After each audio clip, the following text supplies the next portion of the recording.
Hello, welcome to Real People Not Actors. This is an interview show where actors are more than just actors. I am your host, Chris Tavares, and today we have a guest from Indiana. She is an actress but not just an actress, she is also a nutritionist, an athlete, a trainer, and a mother of two children whom she homeschools. Wow. And somehow she balances all of that with an acting career. So, Leanne Johnson, thank you so much for joining us today. Thanks for having me, Chris. Appreciate it. All right. So tell us about yourself. What is your background? What got you into acting? Well, actually, the furthest thing I can remember going back into acting was taking a theater camp when I must have been like 7 or 8 years old. I think my parents just wanted to find something that I could get some energy out doing, and I did a lot of sports. I still do, but I mean that creative energy that need to perform, and so I went to a theater camp, and we got to kind of create our own play and like write it and perform it, and it was a very positive experience for me. And that's about the earliest. I think I was definitely younger than 10 years old doing that. And then I did a few school plays in elementary school. One of them was Cinderella, and I played the evil stepsister, Drizella, which was a phenomenal. I had my hair in curlers, and it was like super puffy. And yeah, it was a lot of dedication because those things hurt. So that was when I was younger, and then I went through high school. I picked my school, Westwood Community High School in Fort McMurray, Alberta, Canada, because I am Canadian.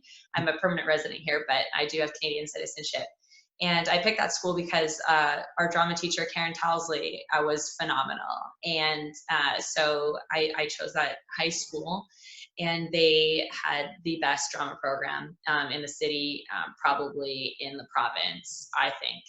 And so I got trained under her, and she was a teacher who pushed you to find truth in your roles and in your characters. And I think I did so well because I did all the roles I think other teenagers might have been afraid to do. Because the nice thing about acting is you can become somebody else. You don't have to worry about people judging you as a person. They're making judgments about your character. And so I really felt there was a lot of freedom in that creative expression, because you could just step into somebody else and do that honestly and deliver maybe it was a terrifying performance or a funny performance, but then you could step back into your shoes after. So I think that type of risk was something I liked. I liked taking that type of risk. So that's my way back background.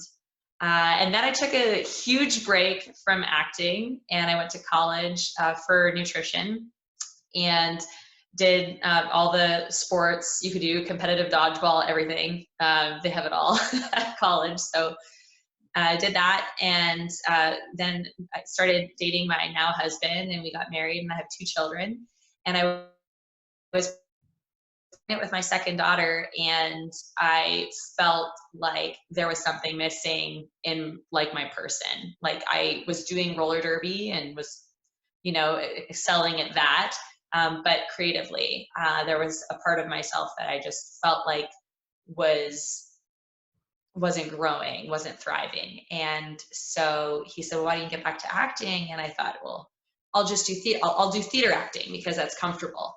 And that was not what God wanted me to do. He wanted me to do something that was going to push me as a person and challenge me to be completely honest, because you can't lie to the camera. Everybody will know who's watching that you're lying because they can see it in your eyes. And when the camera is that close to you, you have to be honest. You have to be true in that moment, in that character. And so with the variety of roles that I've auditioned for and have got the privilege to play, or am going to be portraying these people, I see every character as a real person, and I take that responsibility because in that story they're real, and I want them to be real to the audience. So film acting is much harder for me that way because you have to be completely vulnerable. So that's my background, and I've only been doing film acting for just a little over 2 years. So I still think I'm fairly fresh, and I do it from Lafayette, Indiana. So I travel to Ohio, I travel to St. Louis, I travel to Indianapolis and Chicago, and that's just kind of how I've managed to work within the Midwest film circuit. So that's the big background. Very cool. You mentioned truth in the in your character. That's actually our motto in the acting club we have here at Purdue is truth in lies. So yeah, you mentioned earlier on. You mentioned you that you were going to go back into theater acting because Hmm. it was more comfortable for you. And you said you've only been doing film for about 2 years, I think you said. Um, Just a little over 2 years, yeah. how has that transition been? Because I mean, we at Purdue we also have a lot of actors who are trained in theater, who are also Yeah. interested in doing film. How has that transition been for you? Challenging in a lot of aspects, mainly in terms of technicality and technique, because I'm a very expressive person. And right now, you might not be able to tell that because I'm in front of a camera. So and I know how, where the frame is and where I need to be. And I don't want to be like expressing myself and jumping out of the frame. But theater is, you have to communicate the emotion to the person in the front row. You have to communicate the emotion, or they have to be able to hear you all the way in the back row. And you want that experience to be powerful for everybody. And it's theater is live. I mean, there's so much energy. There's risk there too. You can't just do a couple takes. You've got to roll with it and improvise, and feed off of each other's energy. And so you can lose yourself in that physicality and really create emotion by movement, and that's very powerful. Now in film, that can be incredibly distracting, because in film it's all about your eyes and the eyes and making a connection with one other person. So even though, hundreds, thousands, it'd be awesome if millions of people would see a movie of mine, but basically I am a performance of one. There's one other person that I want to connect with on the other side of that lens. And so I'm performing for one. And that connection has to be established through, you know, through careful eye line work and making sure that nothing is really distracting from that. Um, of course, like if you're doing a fight sequence, or you're running, and you're going to have to sell that physicality. You want to be doing that correctly. But in terms of like when you have that close up, or when you have that that medium shot, or where you're engaging and you're giving that dialogue or that moment of silence, you have to be comfortable being still and letting the viewer into that silence to experience it with you, or experience that moment with your character. So that has been the challenge for me: stillness, silence, and taking all that energy that I would have physically and putting it inside of you and letting it come out of your heart and not out of your body, if that makes sense. So Gotcha. yeah, that's been the challenge. Admin John sounds like it. Um, so that is a more specific challenge. Let's get to a different challenge though. Was something that every actor goes through, which is Mhm. figuring out how to best use themselves. So, what do you think your character type is, and how have you discovered Mm. that? Yeah.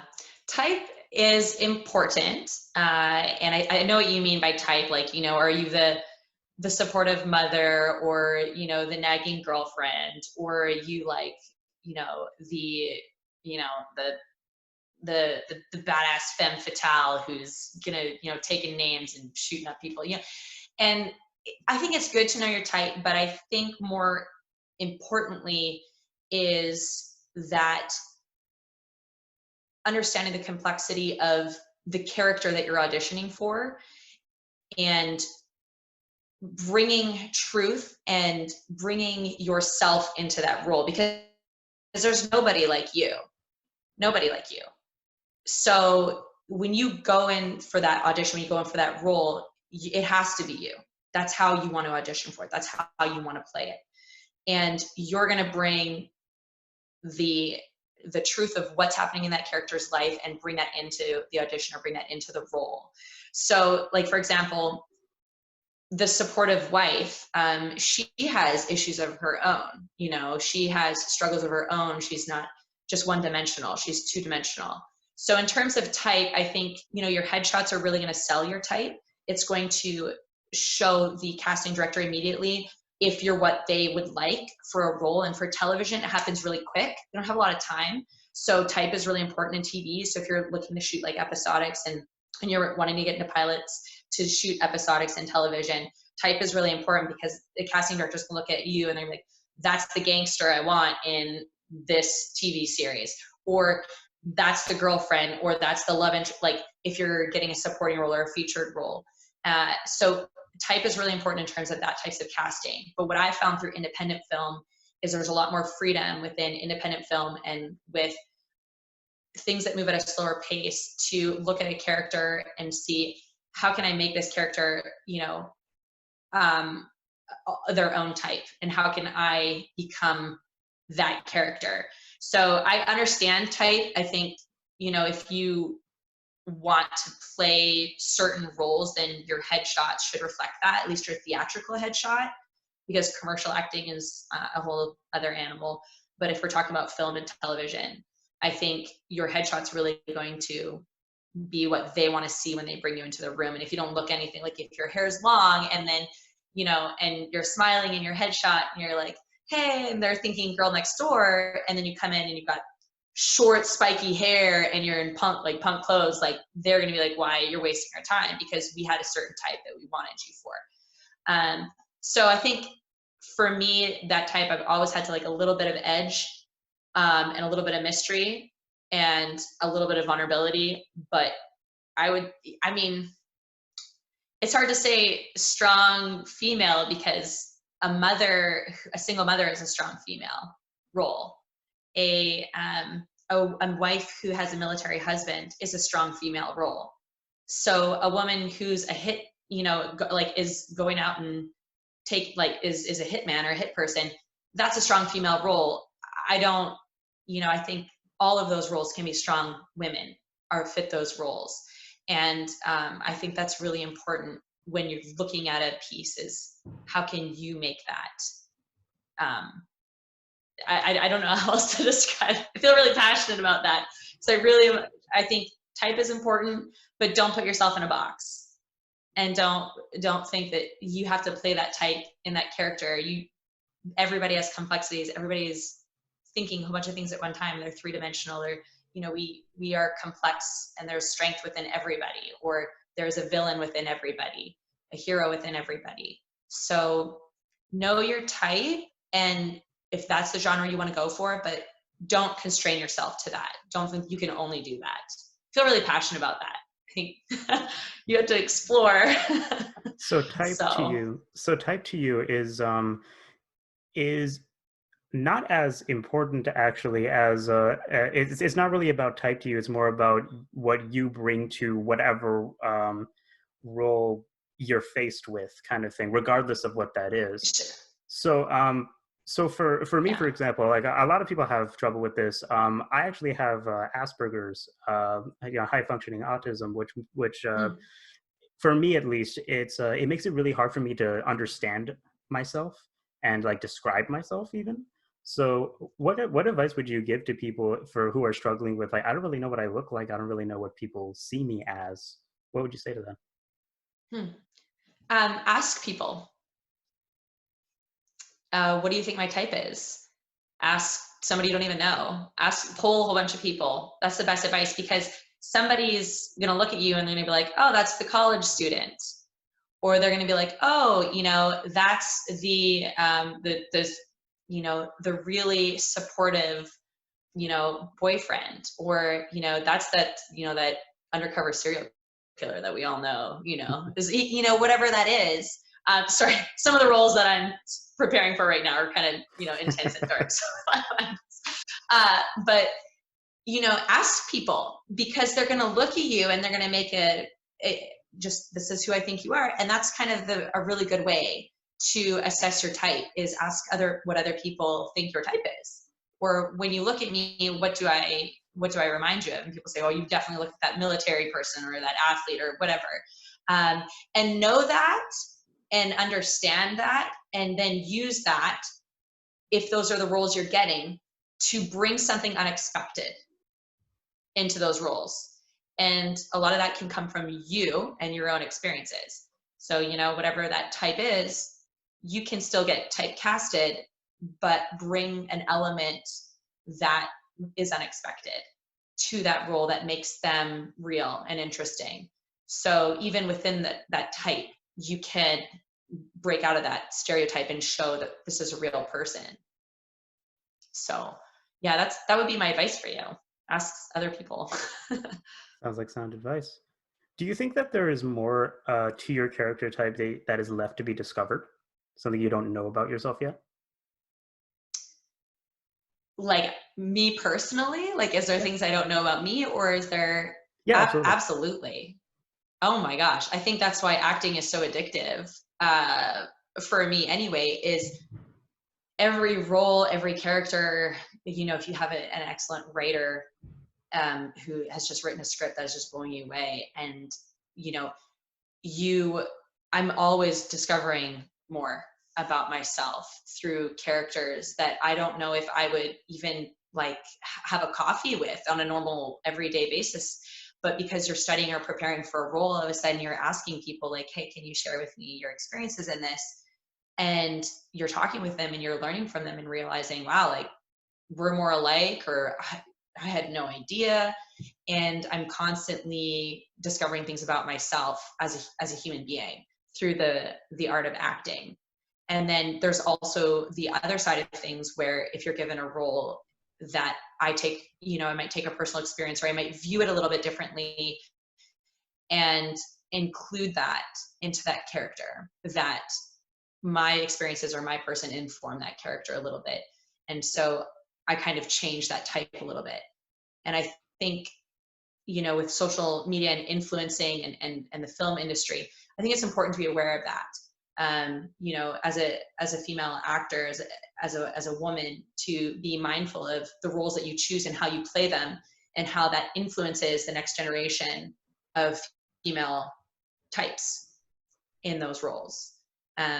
So that's important to me, and that's something I think about when I take on certain roles, is how was this portrayed in the past, and what did I like about that, and what didn't I like about that, and how can I bring that into my character and bring into my art to make it new and more real to today and to who I am as a woman. So That's awesome. All right, thank you. mhm. So we've been talking a lot about uh, deeply personal, like acting as a craft things. Let's talk more about everyday life, though. So you, as we mentioned before, you have you have a lot of other things going on. You have a lot of other Yeah. passions.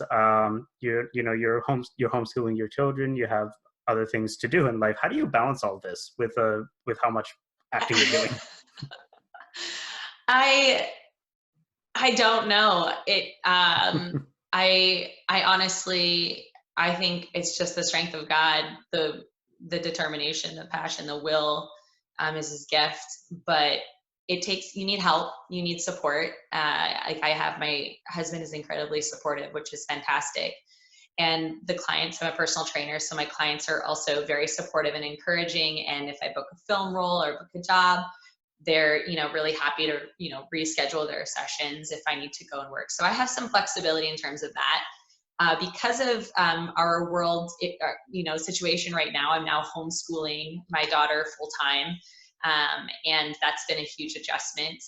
And I have another daughter who is not even 2 years old yet, and so she's also um, you know, her schedule dictates a lot of my schedule too. But I have incredible friends who will take her. She's too young for preschool, so we'll watch her if I need to go on a film gig or film project, which is sometimes very frequently. And so I have a lot of friends because you don't want to overload, any one person. And it's a lot of scheduling. It's a ton of scheduling. And that's where my organizational skills have come incredibly handy for this, for acting as a mother and also as a personal trainer, is scheduling everything and making sure that, your family's taken care of and your clients are taken care of. And the production is going to have what they need from me and that I can give that. But it's a lot of scheduling, it's a lot of support, it's a lot of prayer, and a lot of really late nights and early mornings and coffee. So thank God for coffee. Can't forget the coffee. Nope. All right, so you're obviously trying your hardest to excel in your career. A Of lot of course. so many people they make we make a huge deal over how hard it is to become anything in the industry, let alone especially an actor. How do you feel about this entire stigma we have, like of how this Hmm. nearly impenetrable thing that we're trying to deal with? Like, how do you see it? So you mean when you say I want to be an actor and somebody says that's not a real job, or what do you mean by that? Anyway you take it. It's interesting that that's the first thing you thought of. Can you expand on that? Yeah. So, well, I guess twofold. So that's more what I've heard is, like, well, that's not a real job. Like, you're going to go to school for, an arts degree. Like, what are you going to do with that? But I find that acting and studying, theater and film is like studying human behavior and learning people. And I find that's an incredibly transferable skill to any workplace. So first of all, it's not, it's definitely not a waste of education. It's profoundly important because you're learning how to establish human connection and convey yourself emotionally, in situations that, could be high pressure, whatnot. So there is transferable skill there, regardless of what you end up doing. If you're going for, an education, you're going to get an arts degree. Now, in terms of like making an acting career, I think you have to be incredibly, determined, lucky sometimes. And you, like, I can't remember where I've heard this, but I've heard it before, and I'll find out who quoted it. But you have to have the skin of or a heart of a rose and the skin of a rhino. Like, you have to be tough, but you also have to be gentle, and that's a delicate thing for acting. And so, coming back to your question, there was one thing that stuck in my mind. Just ask me the question again, just so I got it. The Uh, impenetrable wall, was it that you said? that's how I phrased it. Yeah, just like how do you? It was a very open ended. Like, how do you see this stigma we have for the acting film industry? You know. Yeah. I think the thing I've heard the most is about, do you want to be famous? Hmm. And no doubt there are actors, maybe like the elite 10% where you do become famous, and that's wonderful for them. That's where they need to be. That's the position they've given. But there's a lot of really tough hardships that come with that. And so, but that's typically questions that I get asked or people think is, because you're acting, especially film acting, not so much theater and Broadway, but film, particularly film and TV, because you get a ton of viewership, is, well, you want to be famous. And it's all about, me and, my image and, I want. And that's not the truth at all. It's, film acting is incredibly difficult. It's, tiring. I've worked on sets 12-hour days, sometimes, you're a big bunch of your scenes or your shots, they get clipped down. You get a couple seconds of footage in the actual feature or whatnot. And you're acting for, a couple of weeks or a couple of days, whatever it is. And then you don't see your product for, half a year to maybe 2 years. And the experience and what you're doing isn't really for a whole lot of other people. It's incredibly personal, and it's, nobody's clapping for you when you give a stellar performance on set. They're going on to the next shot. So, okay, let's moving on. Nobody is gonna, throw you flowers on stage or anything like that after you've wrapped a scene. You might get a pat on the back, but it's not, you have to love doing it, to keep doing it, because yeah, people aren't going to give you as much as you think they are. You have to want to do it. You have to love it. There has to be, something that you desire or that you are experiencing changing as a person that continues to drive you into that craft. But that's the biggest thing, is you're doing it because you're famous, or you'll never be successful at that. And you could apply that to any job or any occupation or any art, and acting is no different. If you want it, if you are focused, if you're determined, if you have enough to give, and I mean, you can do it. So I don't believe in that. I don't think there's an impenetrable wall. Hmm. That's interesting. You can apply it to other occupations. I think Yeah, of this is a course. good. I think this is a good segue into the next question, actually. Okay. So the success story we're often told about acting is how people fight tooth and nail to, like you were just talking about, to become famous, to become very influential as an actor. In pursuit of their career, they sacrifice their time, money, and relationships in order to get there. So you mentioned before that you often get other people in other aspects of your life to help you toward your acting career. But there is also this really extreme side to that we see a lot, that can end in success or failure. So how do you, Mhm. especially with what you just talked about, like how do you feel about that scenario, about that story? So the story of being successful or failing at something at No, the craft, or of people who really try to do like this is just who they are. This consumes them to the point where they will yeah. sacrifice everything to try to make it happen. Time, money, relationships, doesn't matter. Hmm.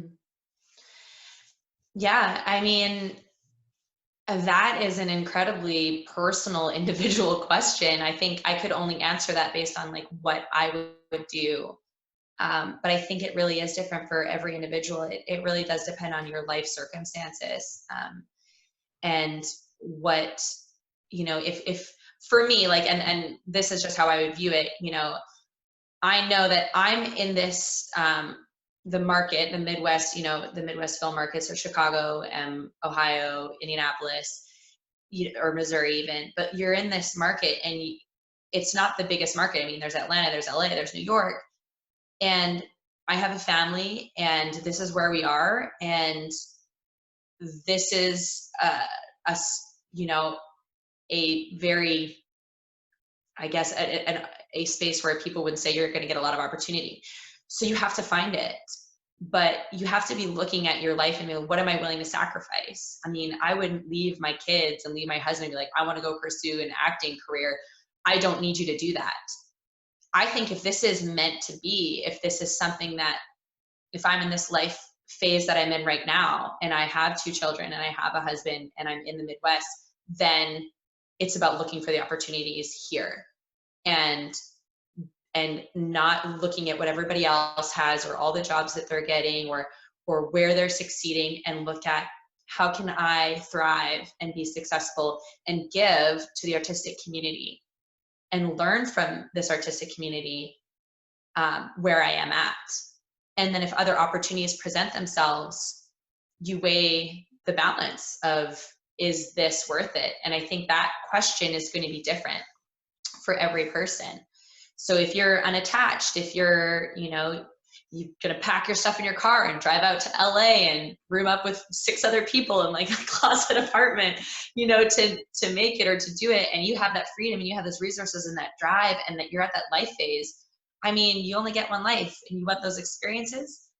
If that's something that you believe in and you want to do that, and you have the support, your family's like, do it, like go.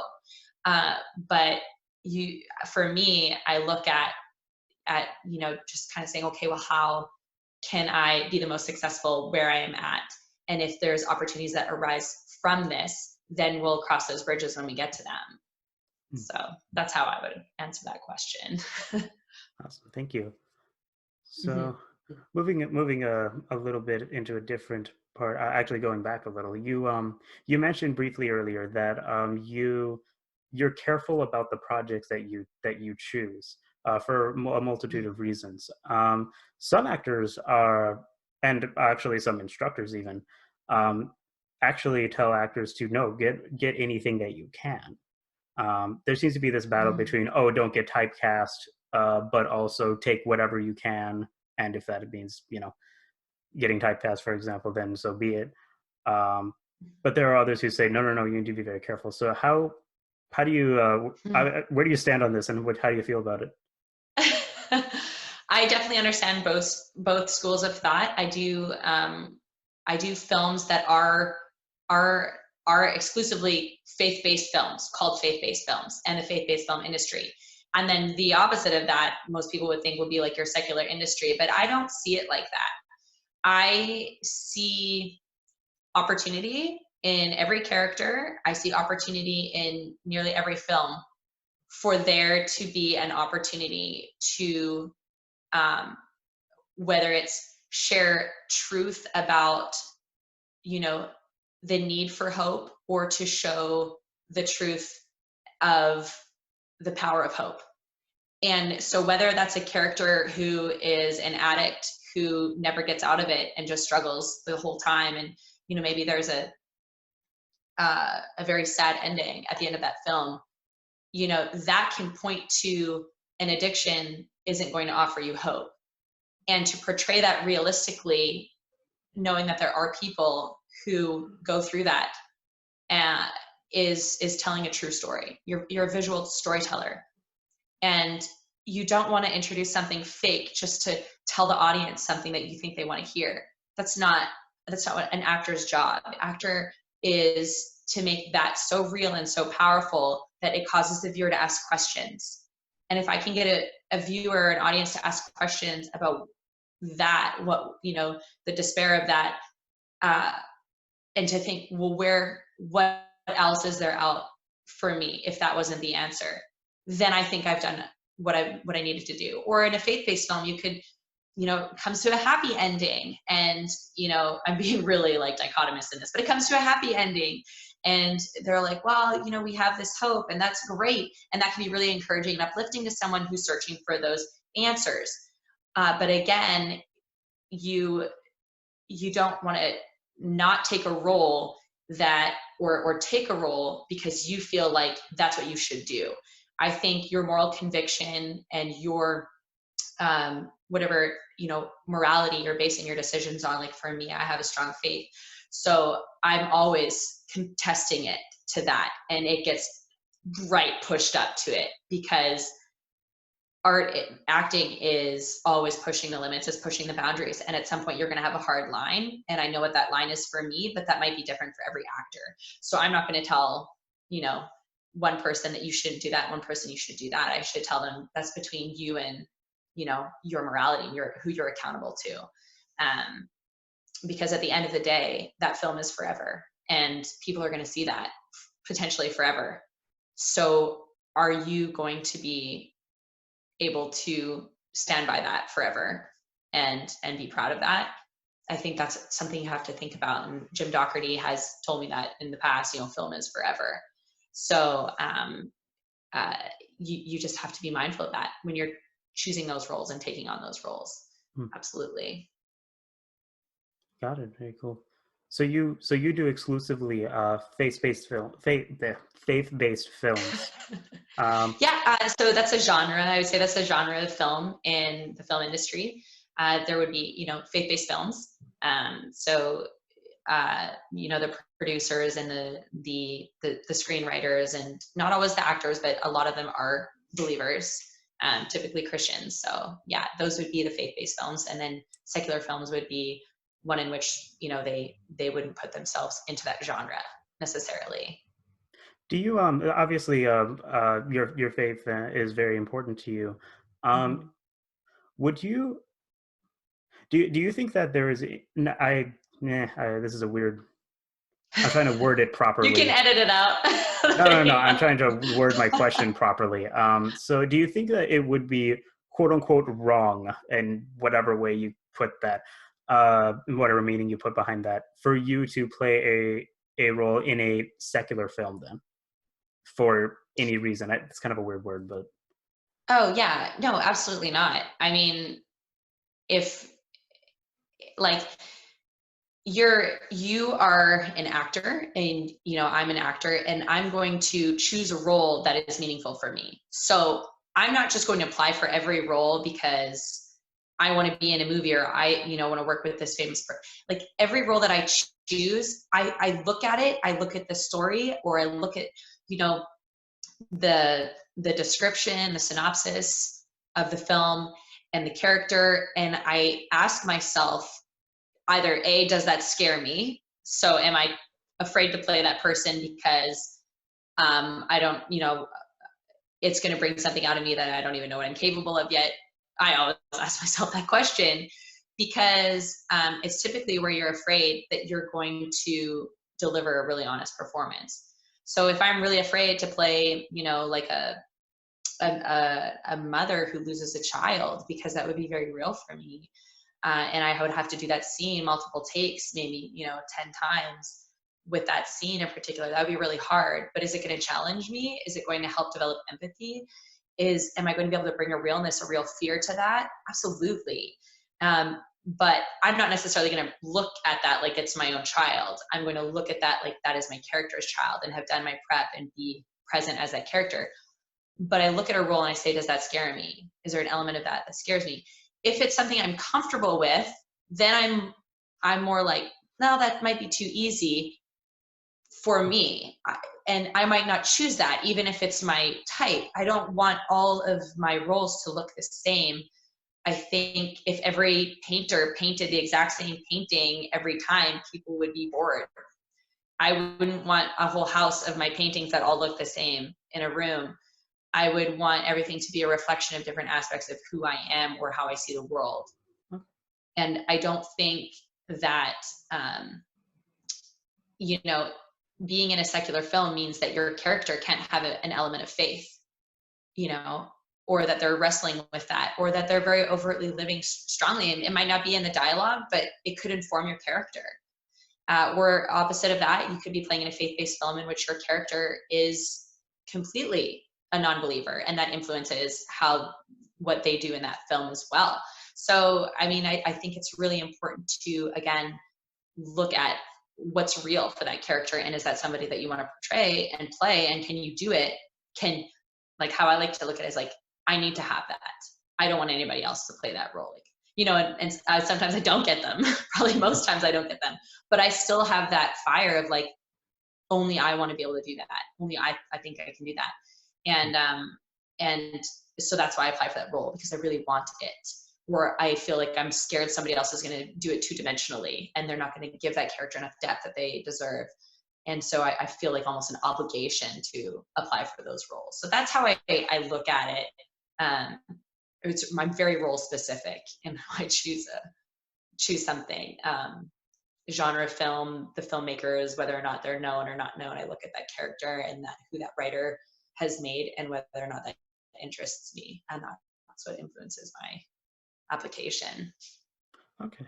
So what I'm hearing is that your decision to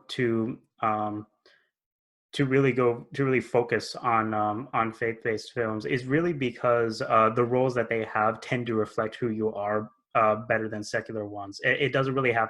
I mean, it does obviously have to do with the fact that it is faith-based, but it sounds like it's more personal toward what you want to bring to a character than anything else. Mm-hmm. Yeah, I mean, I grew up, I became a Christian really early on, but I still struggled with all the things that, a non-believer would struggle with. It doesn't exempt you from suffering because you have a hope in Christ, or that are saved. But, you're still going to get cut. You're still going to go through those valleys, those trenches, and you're going to come out with scars.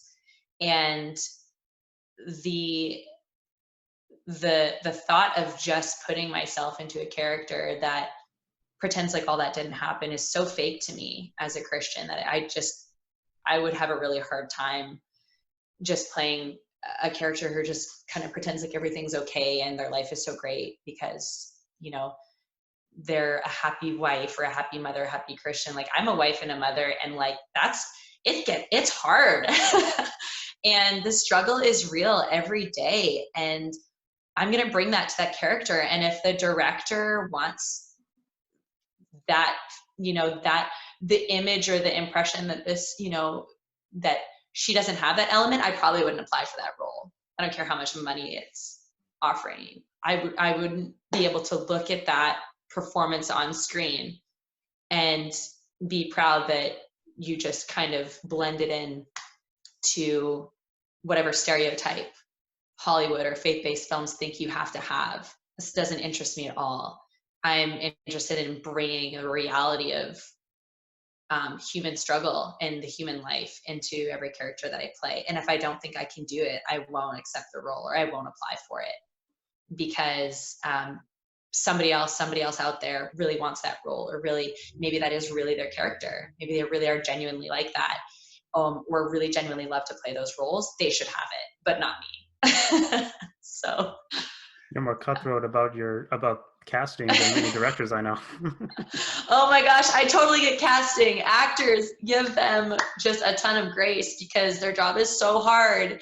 And you adjust, like it's really hard not to take things personally in this industry, but it's so much 99.9% of it is not personal unless really they just, you know, they met you when you were younger in life and, you know, there was a bad interaction, they have something personal against you. But it is so like the writers have a vision, the directors have a vision, and you're either going to fit into that vision and still have the talent and the, you know, what they're looking for, or you're going to surprise the heck out of them and they're like, we didn't even know this we were looking for, and now we just kicked out all the rest of those auditions and we're bringing you on. And that's happened to me because you took risks, because you were willing to look at the character a different way. And I think yeah, just in general, like be kind to casting directors. Their job is so tough. You're casting talent managers and talent agents, like they have really tough jobs sorting through a lot of these applications and auditions and such. But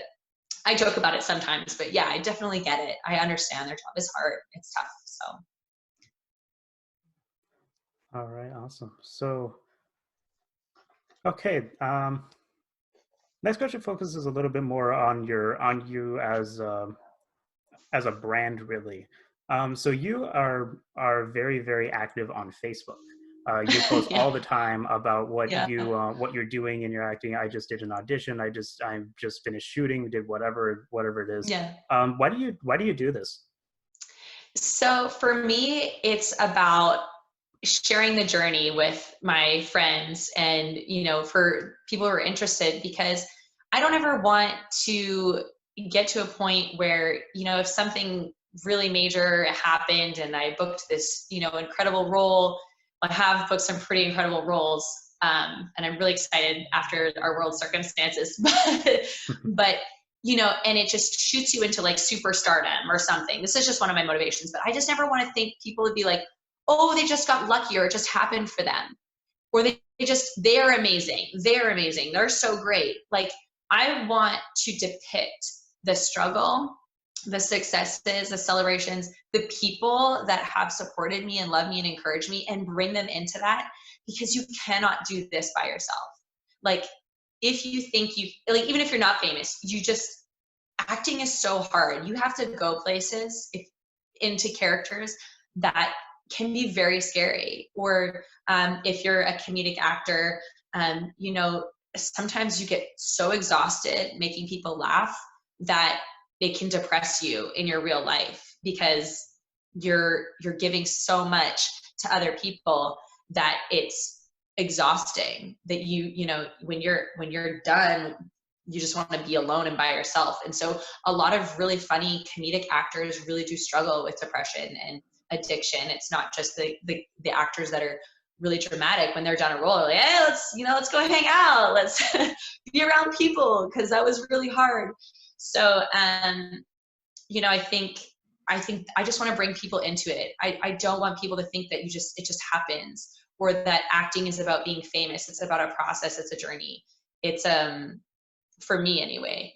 I don't want to do something just to do it. I want to do something to grow as a person, to make life worth, worth living. And you can only do that with other people. So I think that's my big motivation, is just bringing people into it. And yeah, and I think that's the biggest motivation. Yeah, that's the main reason. Very cool. Thank you. Yeah. Um, all right. So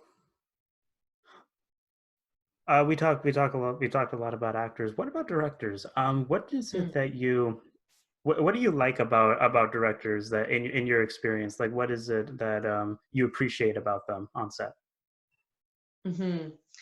So I love working with directors that are not afraid to tell me that I could do more, I could give more.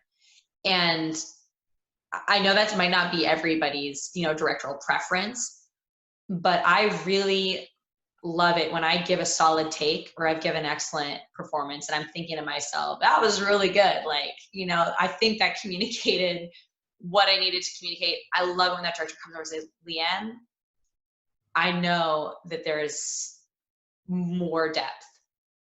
So if you're afraid to give it, you need a couple minutes. I want you to go further, go deeper into that, because there is a safety net in giving a good performance, but there is a vulnerability and a fear of giving a great performance, because you have to let go.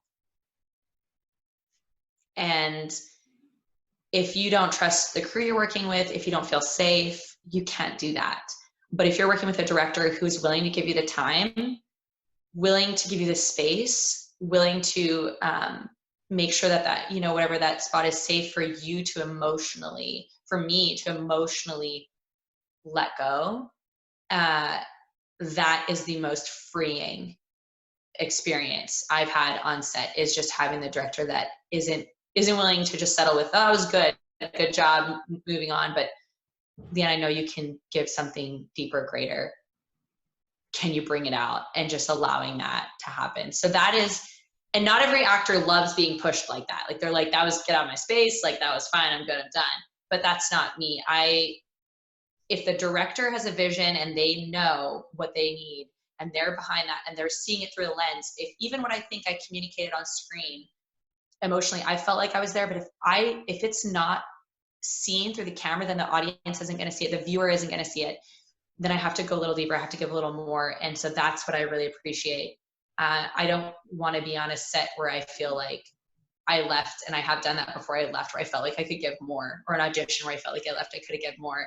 Mm. And sometimes you just need that director, that casting director or whatever, to be like, you got more in the tank? Because I think you do.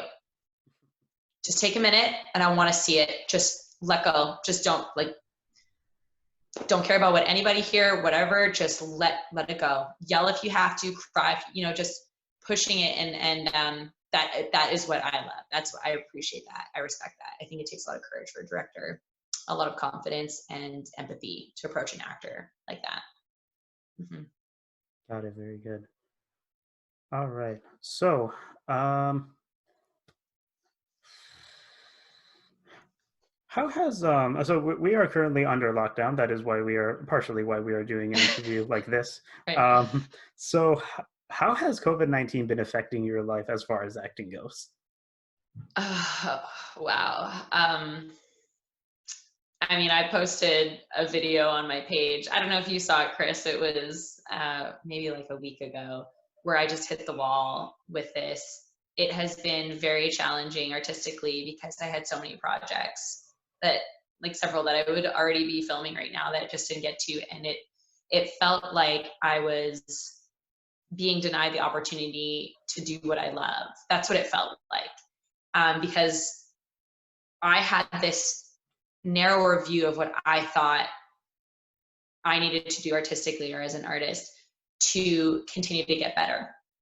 And when I hit that wall, I mean, I mean, it's on my Facebook. I just was completely honest and transparent. And, you know, we all have different opinions. We all have different viewpoints and different experiences that we're bringing to the table when we are going through something like this. And it's valid, it's real, and you don't have to be ashamed about it. You know, you do have to love other people, but we need to be honest with each other. So I did feel the need to share that. After I hit that wall and kind of accepted those emotions and what I was experiencing, and other people being so generous in sharing their responses, their perspectives, that was so important. That was so valuable to me, because I was able to see what they were feeling like, and to hear from them and to know that I wasn't alone as well. I was able to kind of, I guess, you know, in a way, God even opened my eyes to see the opportunities that I think I was like just missing. And, you know, I'd had table reads online, we'd had virtual meetings and talking about the projects I was going to film, but I hadn't actually thought about like, well, what can I do right now? So, you know, I actually started writing. I had been working on a screenplay like half a year ago, and just kind of put it on the back burner. So I got that out and just like spent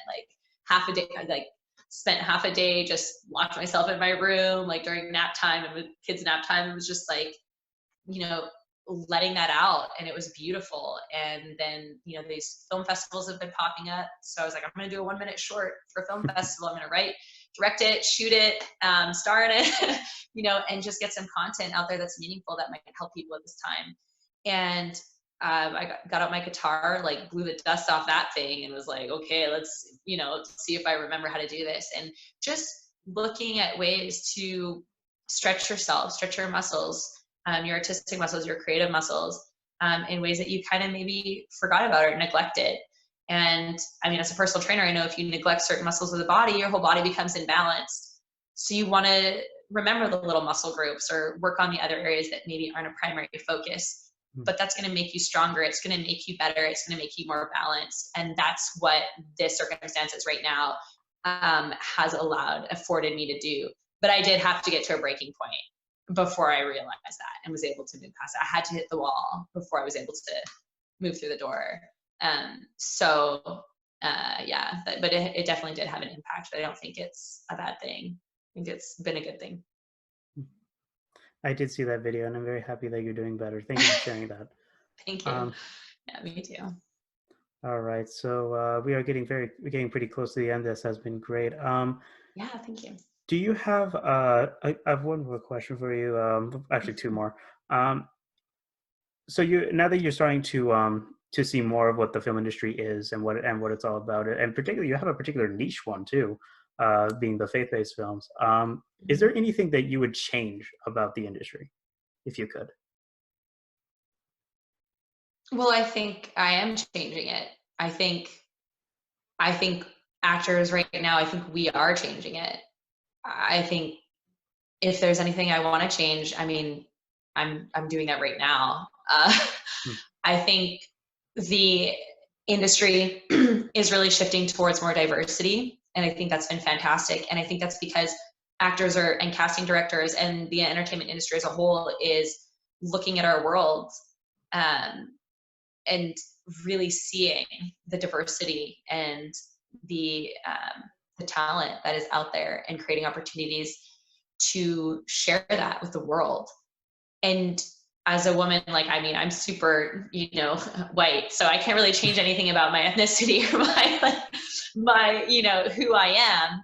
But for me personally, like as a woman in the industry, I am looking for how can I give something different to these female roles, to these roles that people would classify as, you know, strong female role, and or a role that somebody wouldn't classify as, really, you're just the wife or the girlfriend. Like, that's so offensive. Like, that is the person, and they have desires, and they have you know, conflict, and they have richness that they can bring to this. They have something that they can offer. And so for me, it's about shifting the paradigm of what women in film should do and what they should look like. Or if they're going to be tough, that they're robotic or don't feel like, for me, unless, you know, you're playing somebody who's sociopathic or like extremely narcissistic, is so false. There's a reason, or there's a there's a process that got you to be that tough, that hard-hearted, but there's still vulnerability and fear. Don't get me wrong. So how can I bring that to that character that maybe wouldn't have been depicted like in the late 90s or in the early, 2000s? So that's more like how I see if what I do to change anything about the film industry. I think you do it right now. I think you do it with the roles that you choose and what you bring to the roles, and I can only influence, one role at a time, one film at a time by what I do, and role model that. So that's what would I change? I mean, that's what I would change. I want to bring more humanity and reality about, as a wife, as a mother. I mean, I see them in film all the time, and I'm like, that's so not real. Like, that mom is crying in the bathroom right now, like locked away, and then she's gonna go back out there and, or her husband's off in the military. Like, she is fighting. She is a warrior. She is strong. Just different characters like that you would label and showing the reality, the humanity of that. And I think I can add that to Hollywood based on my experiences. So. Awesome. Thank you so much. So, Yeah. all right. Well, I just fired away a bunch of questions at you. Yeah, that was great. That was a lot. So is there anything that we did not talk about? Something, some final thoughts that you have, or anything that you'd like to share? That was a lot of really great questions. I think these are really deep questions, and there's a lot of questions about, like, what steps do I have to take to get into the industry, what, all these kind of practical steps. But I really appreciate it. Was so refreshing having these questions that were so personal and more big picture thinking. And if anything I want to add is just, there are those practical things that you have to do, and there's a ton of resources, and there's so many casting directors and producers and directors right now that are connecting with actors on social media right now because of our world circumstances, and there's so much opportunity there to learn. But don't forget about the bigger picture. Like, like I said, you only get one life, and so how do you want to use it? And if you're an actor, if it's theater or film, how do you want to impact somebody? You could literally, how I think about it is, I had a director yesterday I was talking to, and he had mentioned this role could be the breakout role of a career. And I was in tears at this point because he had, full out told me the character description. And I said, with a film like this, it doesn't even matter like how many followers you have or how many, how famous you are. Your art doesn't have to be famous. You don't have to be famous to make something that's worth seeing, to make something that's impactful.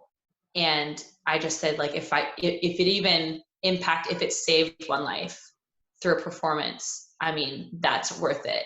Everything right there. And that's incredibly personal based on some things that have happened in my life. But if they could even just save a life, like, one life, that role is completely worth it. That person, that viewer, that individual that I'll never see, if they're changed for the better just based on something they saw, that's mind blowing.